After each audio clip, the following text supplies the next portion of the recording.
ஏன் நான் தான் உங்கள் தாய் கழுவி வந்திருக்கேன். இலே தம்பிகளா, என்னடே இது?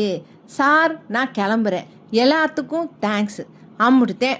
2 வரியில ராசனாமா கடிதம் கொடுத்துட்டு போயிட்டு இருக்கேன். ஓரத்தேன் என்னுடைய ராஜினாமா கடிதம். ராஜினாமாவா? இருக்கிற வேலையை விட்டுட்டு சாப்பாட்டுக்கு என்னடா பண்ண? பெரிய வேலை. இந்த மேலாளரும் என்ன பண்ணியிருக்காருன்னா, சரிப்பா நீ போயிட்டு வா, கதவு எப்பவும் திறந்தே இருக்கு அப்படின்னு அச்சால்ட்டா சொல்லிட்டாராம்.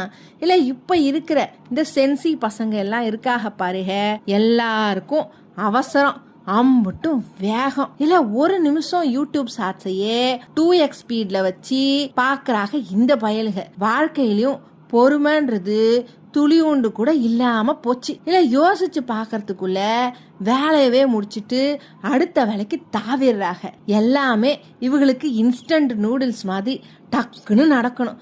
மனசும் அந்த போன் ஸ்கிரீன் மாதிரி ரொம்ப சாட்டா டக்குன்னு மாறிக்கிட்டே இருக்கு. அப்பு எலே 2 வரியில முடிச்சுட்டு போற இந்த காலத்து சென்சி பசங்க கிட்ட அந்த காலத்து மகாபாரத கதை மாதிரி விளக்கம் கேட்டால் எப்படி இருக்கும்?